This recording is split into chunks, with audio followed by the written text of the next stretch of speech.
2019 is going to be an open year for the world, get it? Hi folks, it's Falcon, and today on GameRanks, the top 10 open world games of 2019. Number 10 is Atomic Heart, a wildly inventive looking game that looks equal parts BioShock, Fallout, and hey, let's exist in the Soviet Union. In fact, the story takes place specifically in an alternate history Soviet Union in which technological revolutions have already taken place. The open world this exists in appears to look nothing like anything else on the market, and that alone should be enough, I think, to get anybody interested in this game. But the idea of an exaggerated weirdness based on the real-life secrecy of the actual scientific juggernaut that was inside the Soviet Union, I think makes for historical fiction that is possibly more interesting than anything else we've looked at that could somehow be placed in a similar category. It's a world that could not only say something about the past, but perhaps our own future. Very rarely has material made about the Soviet Union not also said something about the world as it is outside the Soviet Union, but one that is critical of the internal, even in an exaggerated way, I think can and will probably lead to a very interesting narrative that makes for a very engrossing and different world that I cannot wait to wander around in. Atomic Heart is coming to Windows, Xbox One, and PlayStation 4 sometime this year. Number 9 is The Division 2, which Ubisoft has said,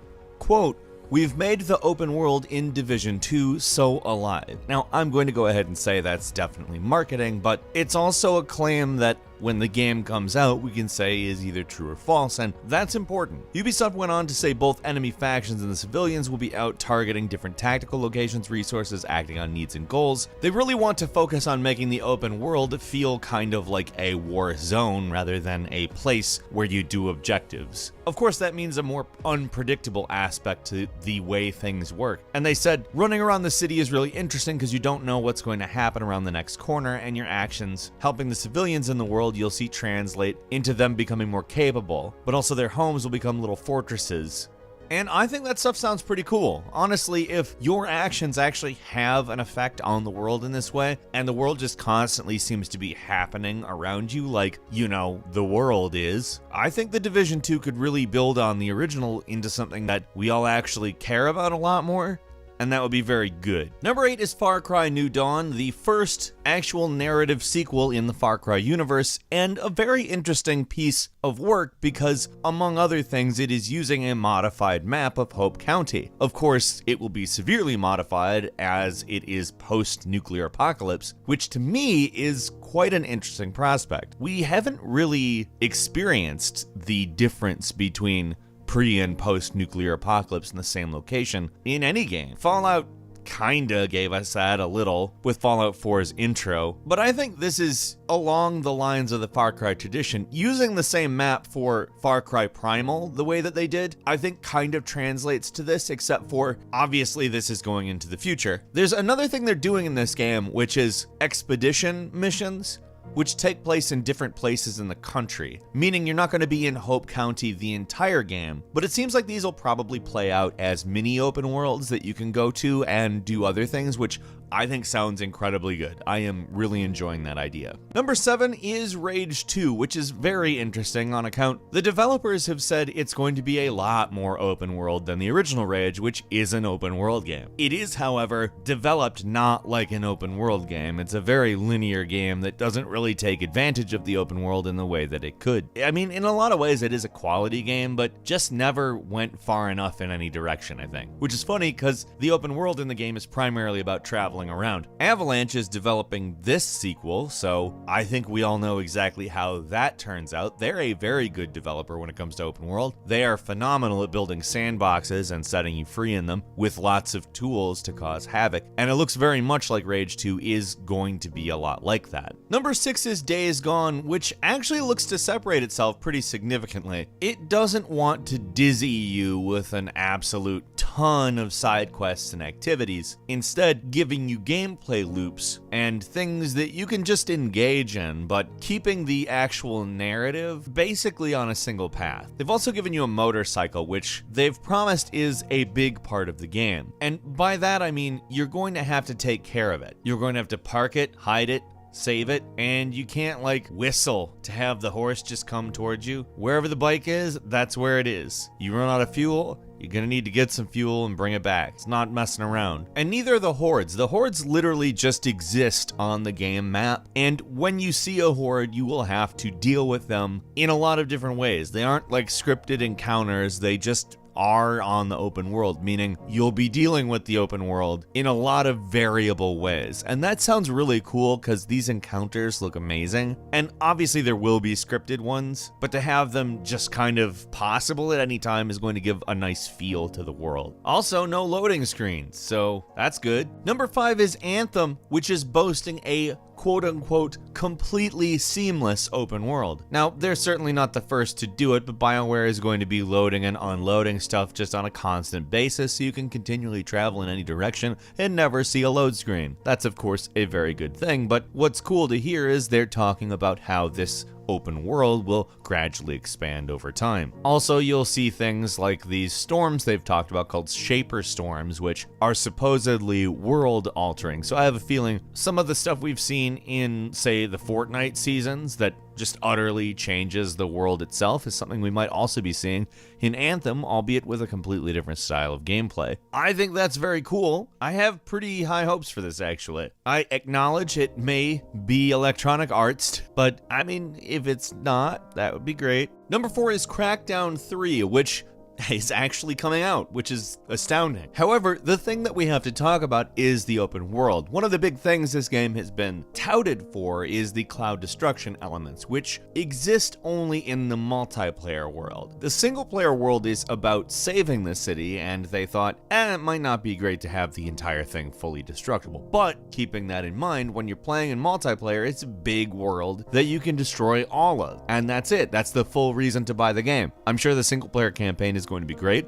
I'm going to play it. I'll go through the whole thing. There's no reason not to. It seems like it's going to be a good campaign, but I want to level a city too. I think both approaches are probably relevant to their specific mode, and I'm very interested in both, but I'm really interested in destroying a city. Number 3 is Dying Light 2, which the open world is meant to really be part of the gameplay in a way that I think a lot of open worlds look at it as a location. We talked kind of about what a sort of unfolding world might be like when we were talking about Division 2, but Dying Light 2 has really set out a specific vision for what that might look like. The idea is to have an adaptive narrative where all of the things that you do completely change what factions, people, groups, locations, how everything is in the game. You could blow something up and it would just change how a society works, for instance. The idea is to make an open world with consequences, which is, in my opinion, a very interesting idea. Again, if they can deliver on it. Like I said with the Division 2, if they can deliver on it is a big deal. Simply saying the world is very interactive doesn't mean it is, and this is all obviously marketing for these games, but I mean, if you look at what we've seen of Dying Light 2, it is very cool looking. The first one's great, and what they've said of the second one sounds pretty good. Number 2 is The Outer Worlds, which Obsidian has been comparing to Knights of the Old Republic 2, and saying that technically it's not an open world game because there's 2 big planets. They both kind of exist in their own maps, but they technically work out like an open world, and if we're thinking about it, it's probably going to be a lot bigger, both of them, than a lot of traditional open world titles were as they were developing the genre. But it's interesting to see the kind of insight they're giving. They've also talked about how their intent is to make it very New Vegas style as far as exploration and interaction with the locals. This is honestly kind of my big game that I'm really looking forward to, so to see them kind of combine the aesthetics of BioShock and Fallout, put it in space, and talk about Knights of the Old Republic, they're kind of specifically like, hey, Falcon, this is something you want to play, isn't it? We know. And number 1 is, of course, Cyberpunk 2077, what looks to be the biggest open world game possibly at all, in terms of attention it will get. It may be the one that gets all of the attention forever, because they've taken a very condensed vertical approach to the open world. They're giving you as much as they can in the space that they are giving you, and that is very encouraging in my opinion. Really, I don't care how big like physically an open world is. I care how good it is. And if that's the approach they're taking, there's a much better chance of it being good, to be frank. Got a couple of bonus games for you as well. Generation Zero coming to us from Avalanche Studios, ensuring it will be at least something interesting, is a game that takes place in 1980s Sweden, already ensuring that it is an open world filled with stuff that frankly just seems completely different. The 1980s was quite a decade, and Sweden is quite a different place, to be frank. But it's populated by machines and has been abandoned by the population. So, as you might be able to expect, we're talking about a game in which the object is a guerrilla war against machines. It sounds great as it's open world and 4-player co-op and very unique looking. Sekiro Shadows Die Twice, which is not technically an open world game, but it will feature a massive world that's interconnected, according to From Software, in the same way Dark Souls 1 is, so kind of like a Metroidvania, so kind of a path world, so to speak. They're also designing their maps very vertically oriented so that you can take advantage of that grappling hook. Skull and Bones, which is an open sea game, I guess. It's based on the naval segments in the Assassin's Creed games. How can you really go wrong with that? Those segments are wonderful. Except it takes place in an open world. You can go anywhere, do anything. Judgment, which is a game that takes place in the world of Yakuza. In fact, directly in the same open world, same area. It's a different kind of story, though. You play as an investigator. You're on the other side of the law, so to speak. And finally, Biomutant, which is kind of a mascot platformer, hack and slash action RPG. Apparently 6 square miles of area to explore in this game. If it is as detailed as we've seen so far, that's probably going to be a pretty dense world, and I'm very interested in that. And Metro Exodus is not technically a full-blown open world game. It's kind of a semi-open world game, but the scale of this game is massive. It will take place in a number of areas that are open world. However, it will also contain linear areas, and in all honesty, that mirrors real life in some ways if done correctly. Now, that's really the key, and we shall see. But the previous 2 Metro games are phenomenal, and we really don't have any reason to believe it won't be executed well. Metro Exodus is coming February 15th to PlayStation 4, Xbox One, and Microsoft Windows. What open world games are you interested in this year? Leave us a comment, let us know what you think, and if you like this video, please click like. If you're not subscribed, now's a great time to do so. We upload brand new videos every day of the week, and the best way to see them first is, of course, a subscription, so click subscribe, and don't forget to click the notification bell. As always, thank you very much for watching this video. I'm Falcon. You can follow me on Twitter at Falcon the Hero, and we'll see you next time right here on GameRanks.